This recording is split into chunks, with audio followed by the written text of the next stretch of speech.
Samson, chaos, but I repeat myself. Um, hey, Bob. Yep, Israel flip flopping. Good. Anything else? We are talking about what people think of when they hear the Book of Judges, Bob.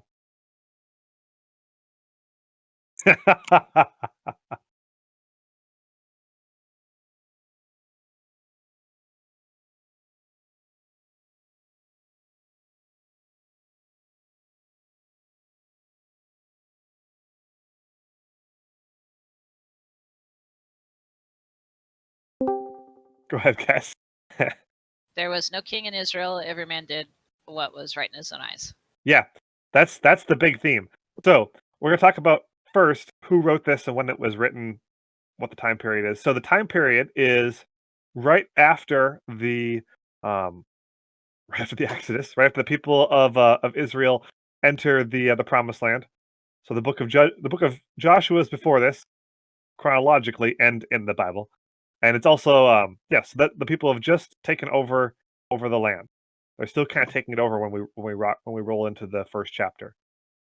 But yeah, so this is before there are kings in Israel, after Israel moves into the Promised Land. The um, we'll talk about the themes, the big themes in a moment, but you guys picked out a lot of them, which is good. Who wrote the Book of Judges?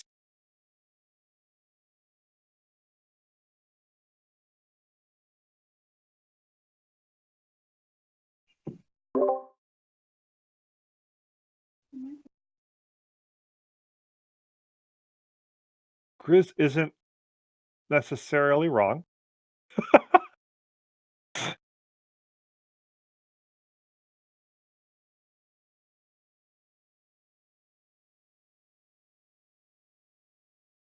Go ahead, Kess. Was it Samuel? That's one of the options. Yeah. I have no idea, to be honest, but I felt like he was a candidate. So Jewish tradition and church tradition is that it's Samuel. There's not anything necessarily um, in the book that indicates that. Textual evidence in the book would tend to indicate that this is maybe one of David's scribes um, during David's time. Um, Anybody want to guess why that is?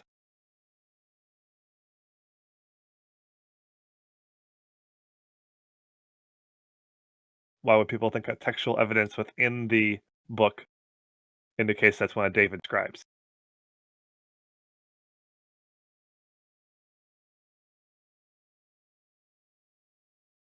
Yeah, I didn't know either. But it made sense. Go ahead, Cass. It would just make sense because, as far as that scribe would be concerned, this is the backstory of David, all the important stuff leading up to the king he was. Yeah, yep. So it has a lot of themes that carry into Samuel, right? For sure. Um, there's definitely a lot of overlap with the Book of Ruth, which was also written during by a scribe in David's time. Um, but the two big key points of evidence that they point to is number one, having not having a king is thought of as a really bad thing in the Book of Judges, right? There was no king in Israel, so everyone did what was right in their own eyes. So there seems to be kind of a hey, remember the time when there was total anarchy? That was bad. Yay for kings. Kind of vibe going on. And the other thing would be that the tribe of Benjamin, who would have been the rivals to David's throne, they're not portrayed in so positive of a light, we'll say, in the end of the book.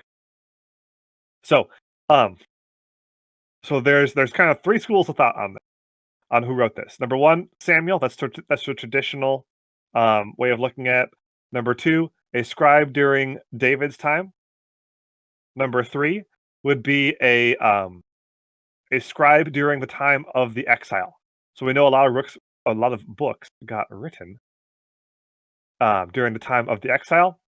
The Book of Judges does very very eloquently bridge the gap between kind of the first five books and then Samuel and Kings and Chronicles. It's all one kind of cohesive narrative, and Judges kind of pulls it together really well.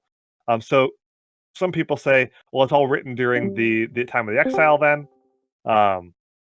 And because it all just goes together so well and so coherently that it has to all be written together.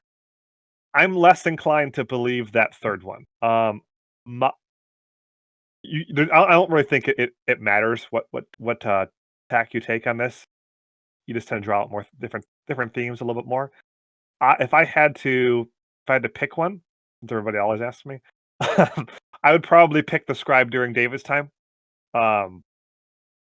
because it makes sense that Samuel would have conveyed these things, and then one of David would have one of the scribes write it down.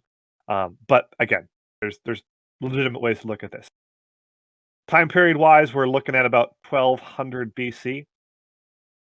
So for those of you who are Greek history buffs, we're looking at before Troy gets sacked. So this is a ways back in human history.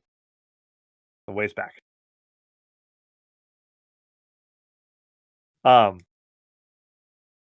Yeah. Again, this is the time before Kings, so everybody kind of does what's right in their own eyes.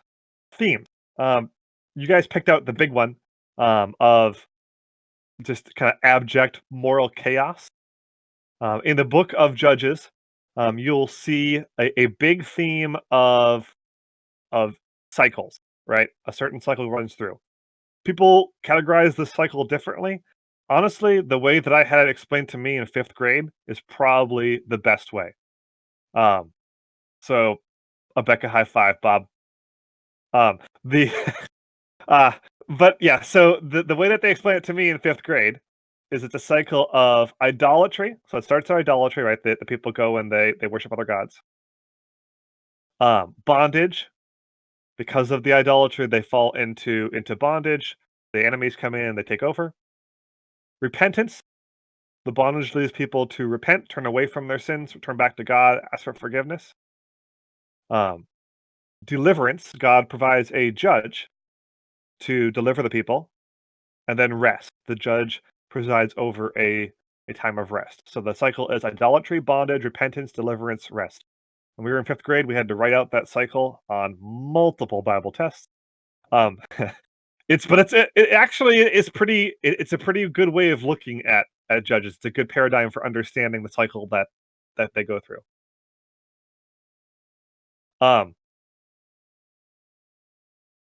So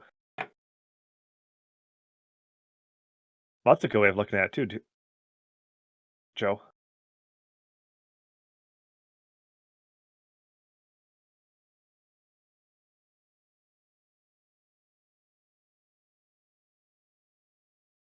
I would mostly agree. I think that the only objection I have is the number letter C, because it's more than crying out, it's also repenting, right?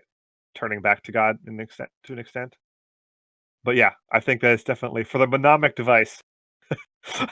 I'll go with Joe's.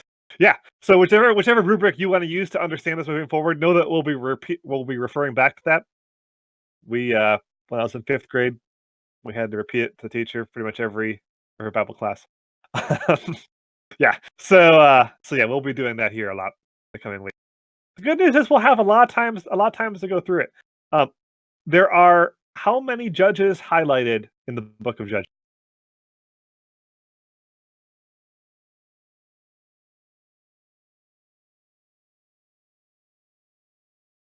A lot. Yes.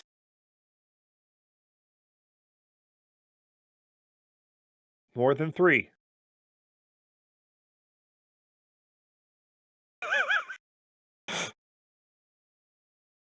Anybody wants to take a stab at the exact number? Yes. Yes, Cass. There are 12. Yep. Anything significant about the number 12?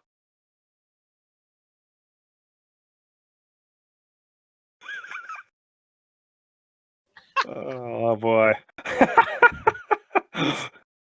Yeah, it's the number of tribes. Yeah. So, um, just in case anybody is having any confusion as to if the whole nation of Israel is going through the cycle or not, yeah, they highlight 12 judges to ensure you get it.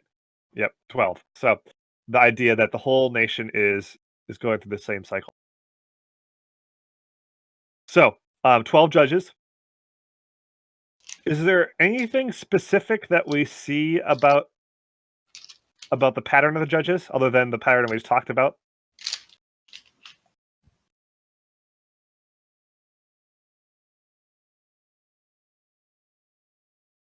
Go ahead, Kess. They keep dying. They do keep dying. Yep. Do they pass on good heirs that can carry on their legacy of righteousness, if you want to call it that?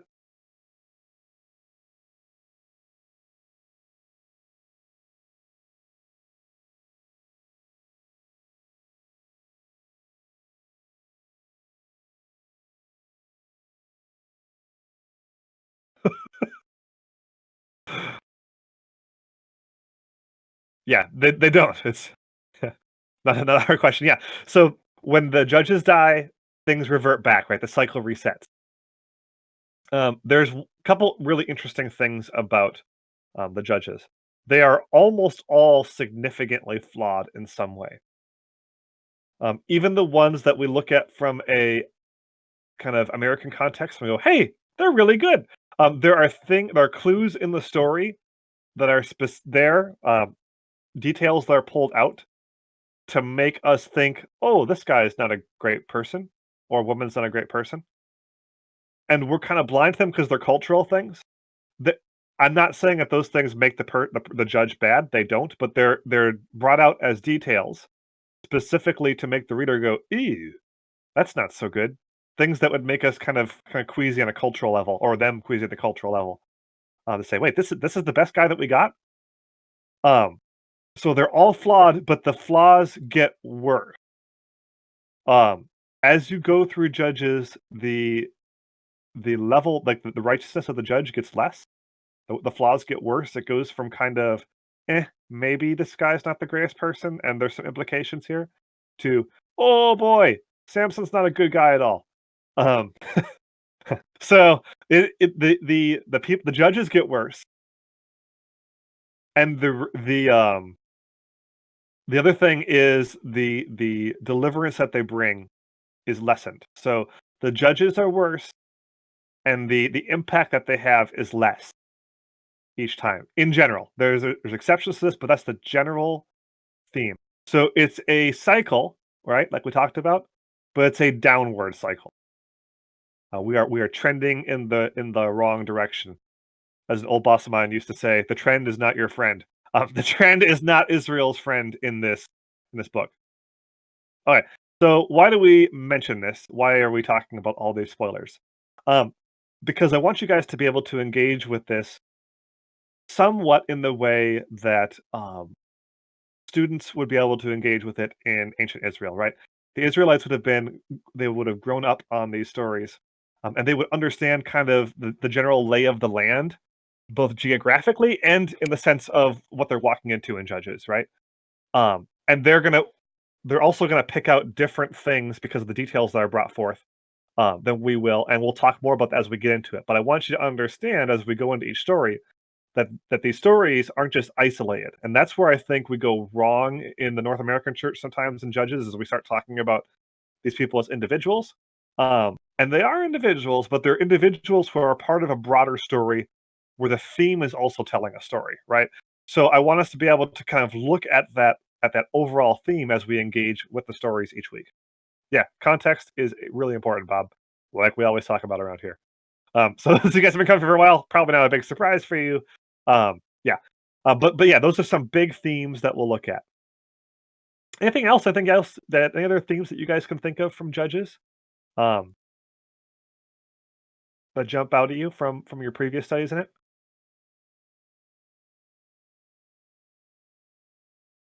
It's a pretty bloody book. It is. Yeah. Any particular story that comes to mind for that? Um, I think it was King Eglon who was stabbed and and his guts went over the sword and his servants thought he was using the bathroom because it stunk so bad. Yeah, that's a good times. Yep, we'll get to that one.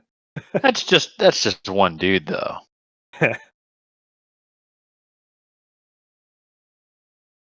It was graphic, but you want to talk about bloody? There are quite a few. So that is a big theme of Judges is it's just constant violence, right? Those of you guys who like violence, you're gonna love this book. But yeah, it's just constant conflict and violence, and that kind of that kind of flies in the face of what they are promised in the Promised Land, right? So we look at this when we read some of these stories, we're like, oh my gosh, something went wrong. What went wrong? Well, like Kessa said, the big theme is going to be there was no king in Israel at that time, and everyone did what was right in their own eyes. And when people do what's right in their own eyes, because we're fallen, sinful people, they don't do things that are good. They do things that serve themselves, that they're self-serving, self-justifying, and it results in violence and chaos, which we will see.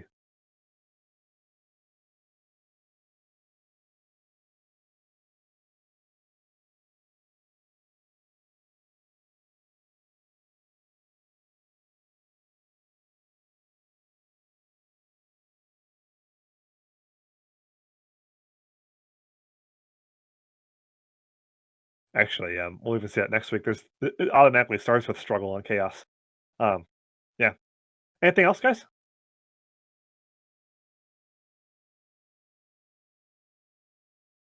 So is this just an introduction to Judges, and then you guys are actually planning on jumping into the chapters, or what is your, I guess, what is today supposed to be about? Just giving backstory? Yep. So that's a good question.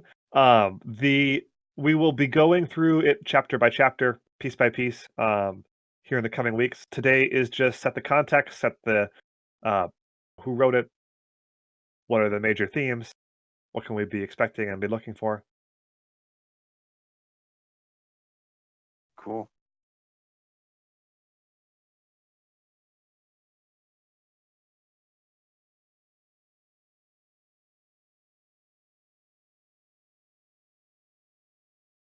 So I've always understood it as chronological cast.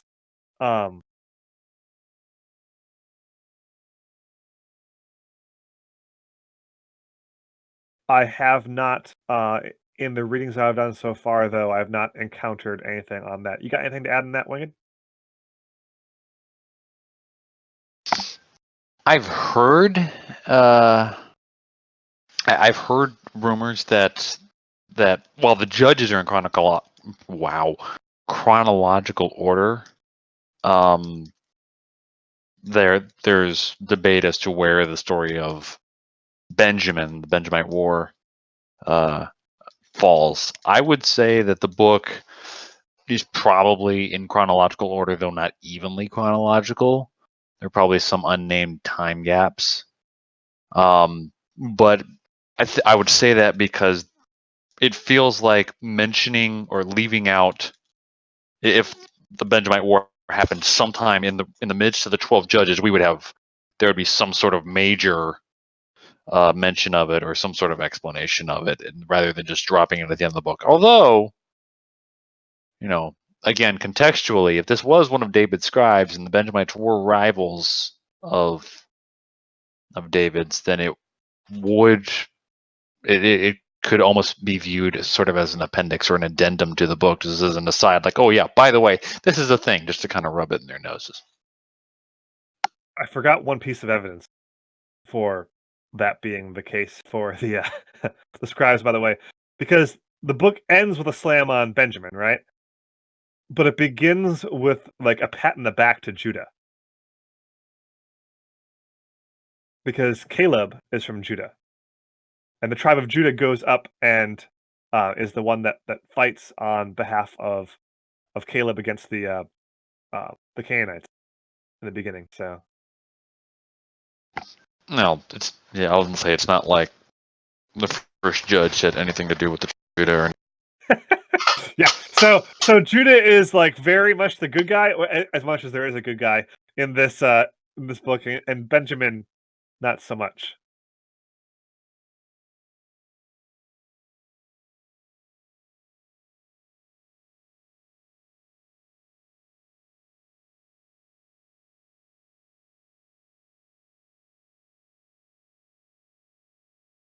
So Megs, yeah, Judea. That's kind of where they come.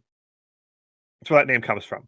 The tribe of Judah held that territory for a long time, and so as different nations come in and invade and go through the region and stuff, it kind of changes into Judea. In a later time period. Yep.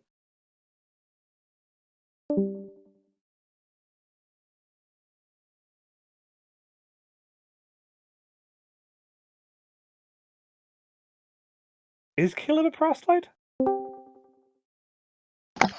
Is what? Kess is asking if Caleb is a proselyte. I don't know if that's the right word. It is the right word. Yep. I don't believe so. I don't think so. It's called the Kenizzite. And I've heard that he was a descendant of Edom, as in from pastors, but I looked it up and there's some debate. So I don't know how much evidence there is one way or another, but I think it's really interesting. Yeah.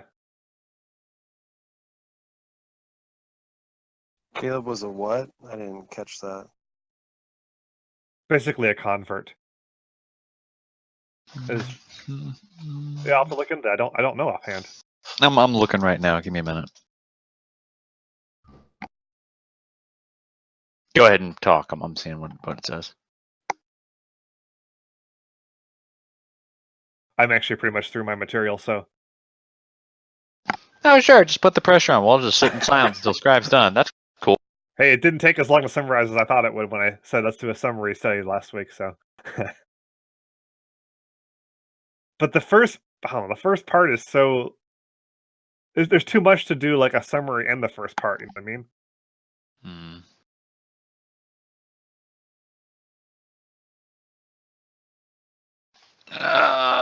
What the? Oh, here it is.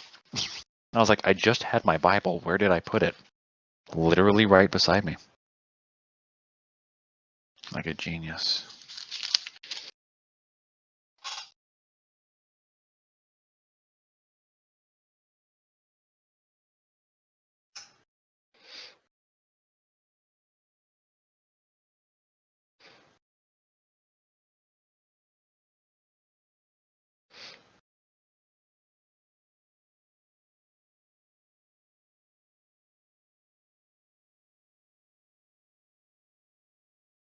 I wonder if it's not explicitly. The Kenizzites are first mentioned in Genesis 15, talking about how Abram would inherit all the land, and it would be the land of the ites, and among them are the Kenizzites. In verse 19. So he's like, to your offspring I give this land, from the river of Egypt to the great river, the river Euphrates, the land of the Kenites, the Kenizzites, the Cadmonites, the Hittites, the Perizzites, the Rephaim, and all the rest of the ites. So that's where they're first mentioned, and the head of this clan, of this group of ites, was a guy named Kenaz or something, Kenaz. Eventually down the line, there's this guy named Jephunneh, who was the father of Caleb, and of course we know Caleb as one of the spies, Caleb and Joshua. And so Caleb is named as a Kenizzite, and it's not really explained, was he a descendant of, an Abraham, or was he just one who kind of got incorporated in? I kind of wonder if Judah didn't end up marrying or ending up with a woman of the land who was of the tribe of Kenaz, and then just going down that route. That feels reaching because culturally that wouldn't happen because he would be named. But it also does say that he is of Judah, so Yeah, he's listed as one of the people of Judah in he's listed Chronicles. one of the people of Judah, but he's also listed as a Kenizzite. So that would imply that there was a marriage somewhere in there. I mean, that's how logic works in my brain. Well, that'd be another reason for be another piece of evidence for written by a Davidic scribe, right? Yeah, it's not like there's anywhere else where some Israelite ends up marrying a foreign woman and leads to the tribe of leading to along the line down to David. No record of that. So what Wing and I are alluding No to books of the Bible about that. is the Book of Ruth, which is also written by a Davidic scribe who is defending the Moabite ancestry of David. So I had never considered that. That's really cool. Thanks for bringing that up, Kes. Yeah. I have questions. Thanks for spending time on it. No, that was really good. I learned from that. Yeah. Questions are good. Teachers can learn too. I'm becoming more convinced, guys, that written by a Davidic scribe. Yeah. I don't know about the rest of We'll you. keep talking. But the longer this goes, I'm getting more and more certain here. Yeah. So, as in, like, one of the scribes that works for King David. Yeah.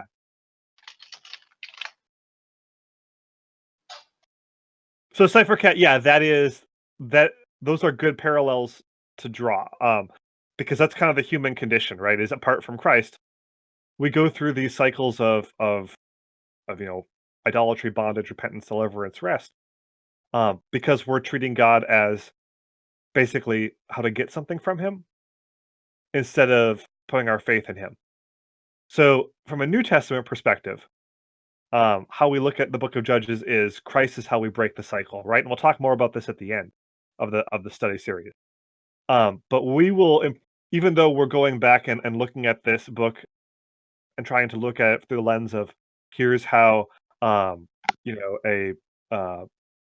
a Jewish student would have read it at the time, but at the same time, we understand that we're looking at it from a New Testament perspective, so we have answers to some of the questions in this book that wouldn't have been there originally, if that makes sense.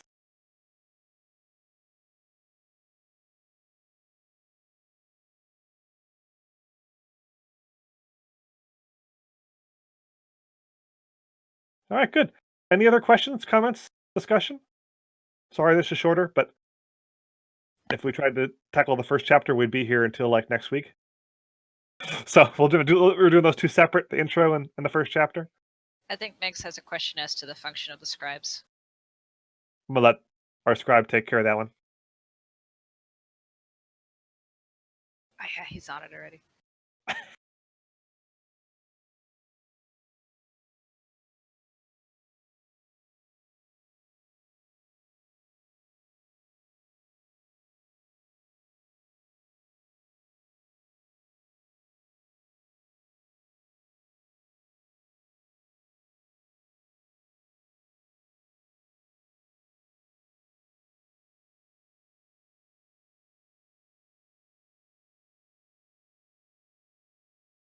Aha.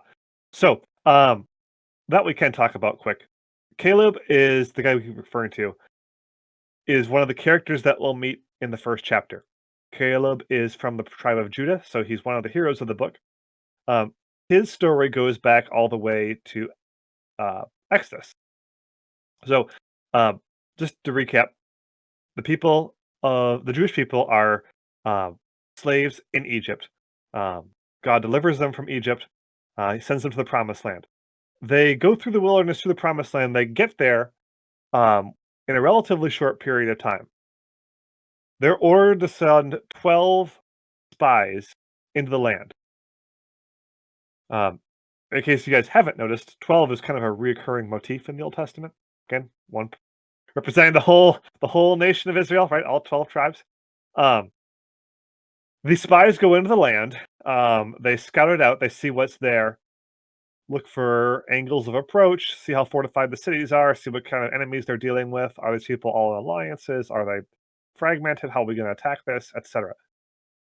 Come back and give their report. 10 spies come back and say, "We are screwed. We cannot do this. We are totally outnumbered. We are totally outarmed.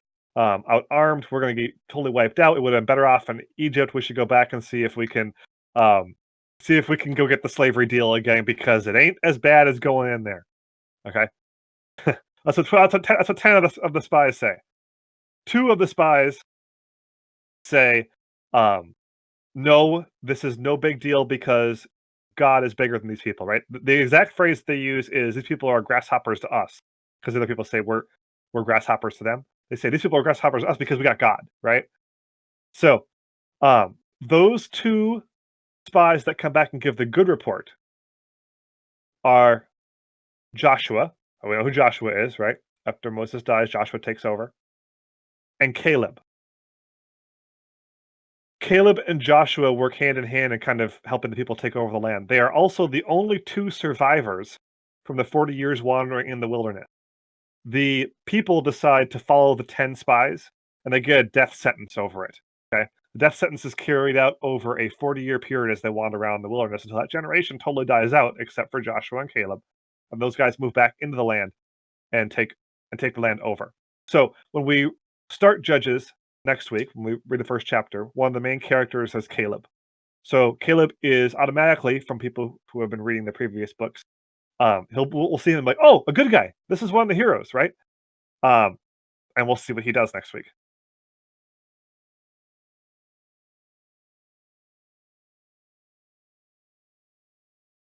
Okay, except for the 10 spies, truth, they die on the spot. Also, the people say, actually, no, we're sorry. We don't want to wander in the wilderness for 40 years, so we're going to go attack now. And God was like, nope, you missed your chance. And then a bunch of people die in that battle too. So, yes, I oversimplified the story a little bit, yeah. No, some spies are good. Jack Ryan's a good guy.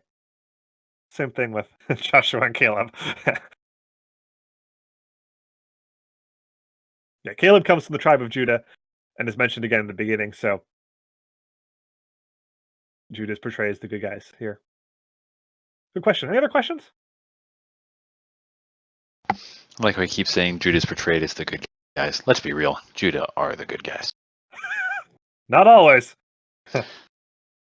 I have no idea what you're talking about. I've always believed that they were the best. Okay. Well, Judah himself did some bad things. It's true. Judah was a questionable individual, but we know from the study of Genesis that at some point things apparently turned around. This is true. Also, my personal devotion is just wrapped up at reading through Kings and Chronicles, and the tribe of Judah does not always do good things for good reasons at good times. It's true. For those that couldn't tell, I was being very